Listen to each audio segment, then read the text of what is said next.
So today I'm doing a quick video on EverDrives. Well, mainly I would say cartridges that'll accept a standard size SD card or a mini SD card.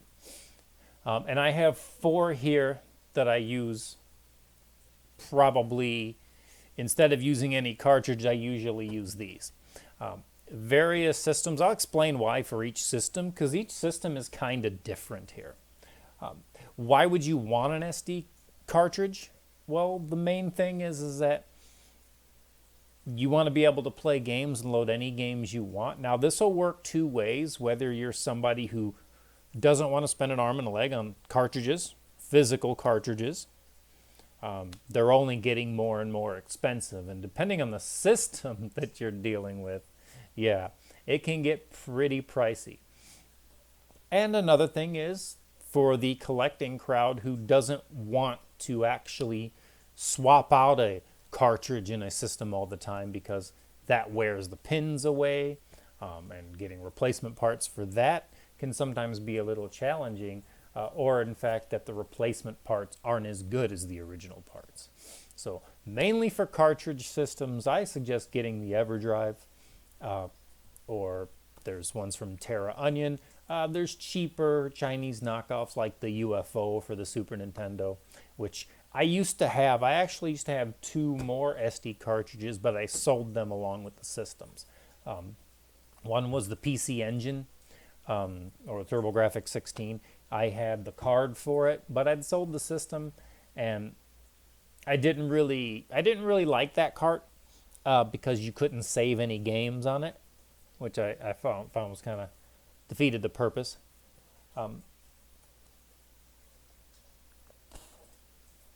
Excuse me.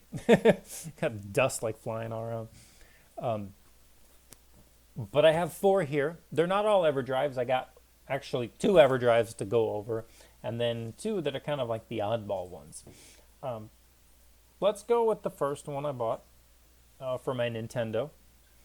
First one I bought was the black EverDrive, the N8 edition. This allows you to save states on the fly. It allows you to play any region of games. You can play the disk system games, the Japanese Famicom games, as well as Europe and North America NES releases. This one, I'm not sure how much these ones cost. I'll put the links in the description below. I don't know what this one's currently running for. I think there's a N9 model now. So this one's really nice, and it has a nice, decent shell on it that most of these EverDrives are known for. I mean, this is a definite buy if you have an NES. I know there's a Famicom version, so if you have a Japanese Famicom, there's Famicom versions of the same exact kind of hardware in here. And that'll allow your Famicom to play the NES titles, which is really nice. I got this from Stone Age Gamer.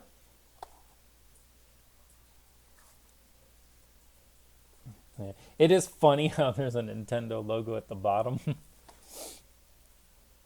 a little patent pending logo. And then let's move on to a 16-bit system. Let's move on to the Genesis. Oh, the N8 is the standard size SD card in there. So this one has a micro SD card, and this is the one for the Sega Genesis. This is not the Pro EverDrive. I believe this one is the fifth one. I'm not 100% sure. I'll put the links to the most current one in there. There is a Pro version that does more than what this cart does. So this cartridge right here will play Master System. Depending on the system you're using, you may run into issues with some Master System games when you're using a controller. It may behave oddly. So there is that to look out for. But this one plays all regions, of course. You can use this with a 32X and load 32X games on it. Doesn't work directly with the analog, the analog systems. Still isn't a way to get around that. Now, I believe that the Pro Edition and the Terra Onion versions of these will let you play Sega CD and 32X directly on the actual hardware, on an actual Genesis. I'm not sure. I'm still not sure about the 32X part, though. Don't quote me on that one. Because 32X is kind of iffy because it is it is a hardware add-on, so there might be issues there. But if it's built into the cartridge, I think it'll be fine. Which I'm actually going to get the Pro version of this eventually when I gather some funds together. So that's for the Sega Genesis. Let's go back to a system that definitely primitive by today's standards. This one's an This is an Atari 2600 Uno cartridge. Uses the standard size. Uses the standard size SD cards in them. The build quality is not exactly the best. That seems like there should be a retention screw in there, and that thing shifts around like that. I didn't like that. Apart from that, though, I mean, for an Atari cartridge, I mean, you could load every Atari game that you want on there. I think there's a couple other systems it does support for the Atari, but this isn't like FPGA territory.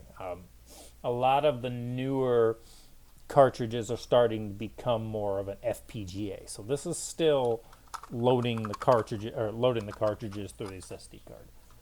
I think the same thing with all these other ones. I don't know what the chipsets are on these. Now this one basically is an FPGA on a cart, and that is the most expensive SD card that I have. And I just got this recently. This is the NeoSD MVS for your MVS system, which is back there somewhere. This is by Terra Onion. I got this through Stone Age Gamer as well.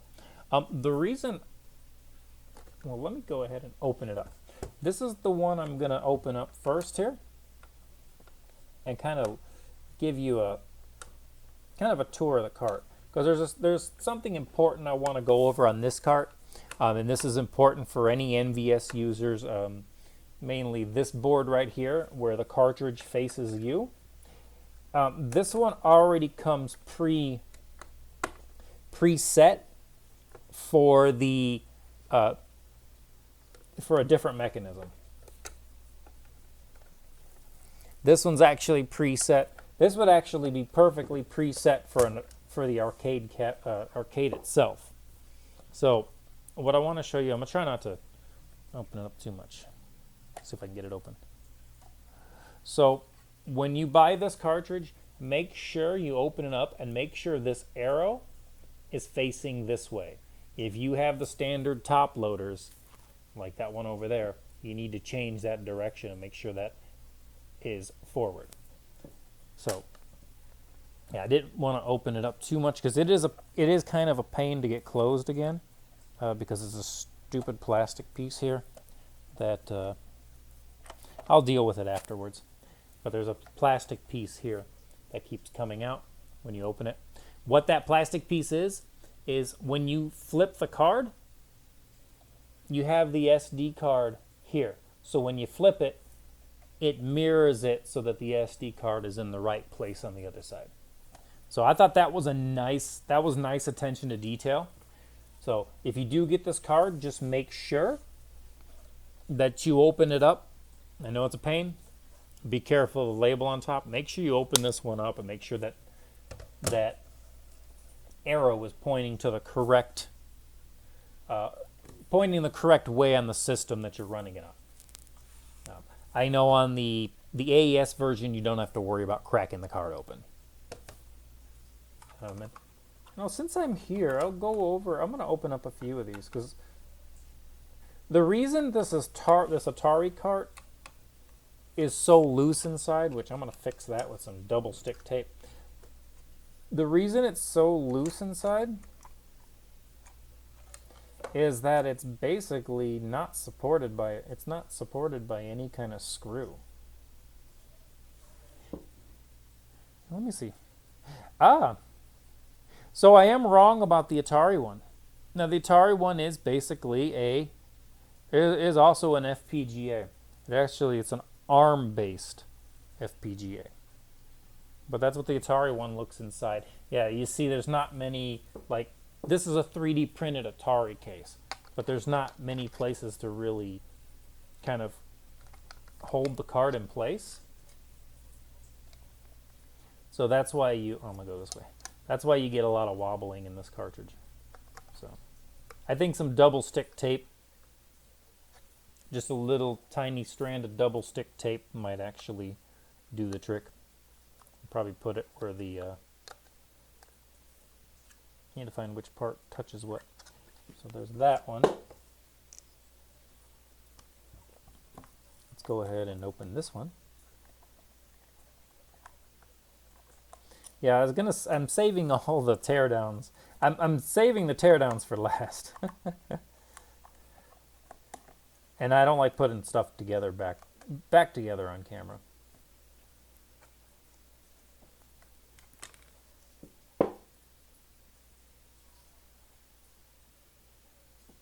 So yeah, it seems like all of these are using FPGA. This one has an Altera Cyclone 2.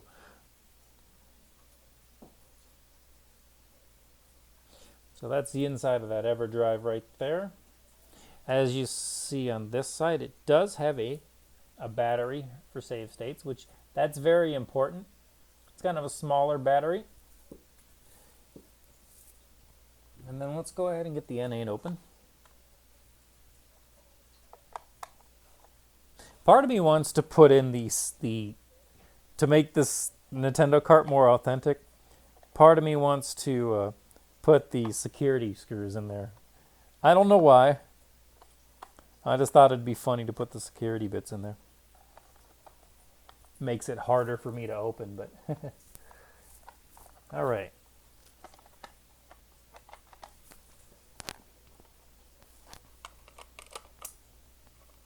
It's driving me nuts that this one won't open right though. Come on. One more. There you go.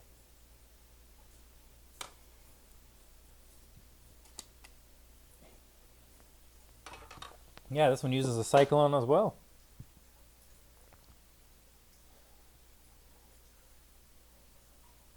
And that's the inside of the N8. The back side. Front side. Not a whole lot on here, just a bunch of little chips and packages there. I love the way the battery is on there.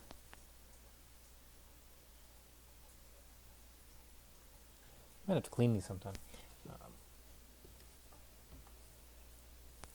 But that's pretty much it as far as these EverDrives are concerned. I would definitely pick them up.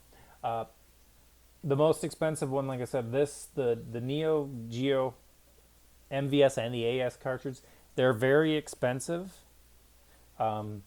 These, with tax, I paid around $400 for this cartridge, and as well as about $400 for the Neo Geo.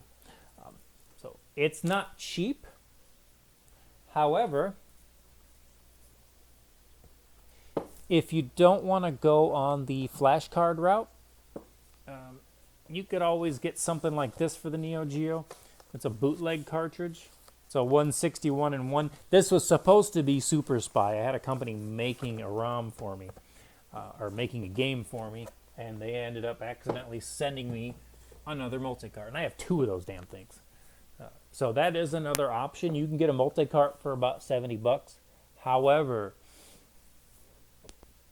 if you want everything to run, even homebrews and bootlegs, this is the way to go, because this you basically can run everything. And there's certain games that are actually ported over from the CD versions. There's actually conversions of Cross Swords 2, the CD version. It's actually crossed over crossed over. It's actually, there's actually a creation of it on here.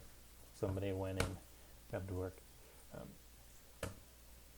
And like I said, all of these will allow you to play homebrew too. If you like playing homebrew or or doing other things with the system. The Atari one was always the interesting one to me. I want to get one of these for the Intellivision because I think that would be awesome. But the Intellivision one, it would be nice if they make an Intellivision one that bypasses the IntelliVoice and has a line out, so you could use IntelliVoice on the cartridge or coming off of the cartridge instead of the little add-on for it. So I know they're out there. I know there's ColecoVision ones. But for right now, that's pretty much it for the SD cards. A lot of CD-based systems or computers, they have different solutions in them. So you don't really need, say, like an EverDrive for those systems. Usually they have a different kind of SD card add-on, which is sometimes involves a lot of solder work. Sometimes it's a pop-in replacement. So more of those to come. But this is this video has ran on long enough. But I hope everybody has a wonderful holiday season, Christmas, whatever you celebrate. And I'll see you in another video.